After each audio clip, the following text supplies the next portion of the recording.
തീർച്ചയായിട്ടും ഒരു കാര്യം ഞാൻ എടുത്തു പറയാം. നിങ്ങൾ ഈ ചോദിച്ച ഒരു ക്വസ്റ്റിനോട് തന്നെയാണ് ഞങ്ങൾക്കിപ്പോൾ ഏറ്റവും വലിയ പ്രതിഷേധം. ഇനി ഇവിടെ എന്ത് നടക്കും?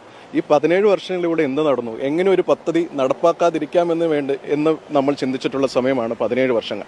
അതുകൊണ്ട് തന്നെ ഇനി എന്ത് പറയുമ്പോഴും കേരളത്തിൻ്റെ പ്രത്യേകത അനുസരിച്ച് ഇവിടെ പദ്ധതികളുടെ പ്രഖ്യാപനമാണ്. എങ്ങനെ തുടങ്ങാം, എങ്ങനെ അത് നമുക്ക് നടപ്പാക്കാതിരിക്കാം, ഇതാണ് ഇവിടുത്തെ ചർച്ച ചെയ്യുന്ന ഒരു കാര്യം. അതുകൊണ്ട് തന്നെ പ്രതീക്ഷകൾ കുറവാണ്. പക്ഷേ ഞങ്ങളുടെ ആഗ്രഹം ഇവിടെ നമുക്കെല്ലാവർക്കും അറിയാവുന്നതുപോലെ ഇൻഫോ പാർക്കിൽ കൂടുതൽ കമ്പനികൾ വരാനുള്ള ഒരു സ്പേസ് ഉണ്ട് ഇവിടെ. കാരണം ഏറ്റവും കൂടുതൽ സ്കിൽഡ് ആയിട്ടുള്ള എംപ്ലോയീസ് ഉള്ള ഒരു സംസ്ഥാനമാണ് ഇന്ത്യയിൽ.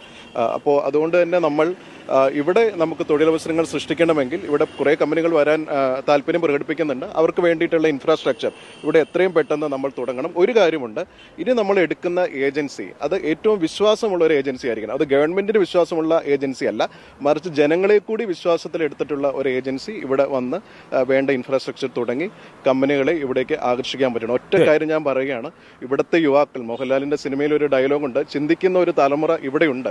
അവർക്ക് ചിലപ്പോൾ തെരുവിലിറങ്ങി പ്രതിഷേധിക്കാൻ പറ്റില്ല. കാരണം അവർക്കറിയാം ആ വർഷങ്ങൾ കൂടി പാഴാകുകയുള്ളൂ. പക്ഷെ ഒരു കാര്യമുണ്ട്, കഴിഞ്ഞ 2-3 വർഷങ്ങളായി ഇവിടെ നാം കാണുന്ന കുടിയേറ്റം, അതാണ് നമ്മളുടെ യുവാക്കളുടെ പ്രതിഷേധം. ഇവിടുത്തെ തൊഴിലില്ലായ്മയും ഇവിടുത്തെ ഈ കാണുന്ന ഇപ്പോൾ നമ്മൾക്ക് പറ്റിയിട്ടുള്ള പോലെ ഒരു സാഹചര്യം ഇതിവിടെ ഉണ്ടാകുമെന്ന് അറിയുന്ന ഒരു തലമുറ ഇവിടെ ഉണ്ട്.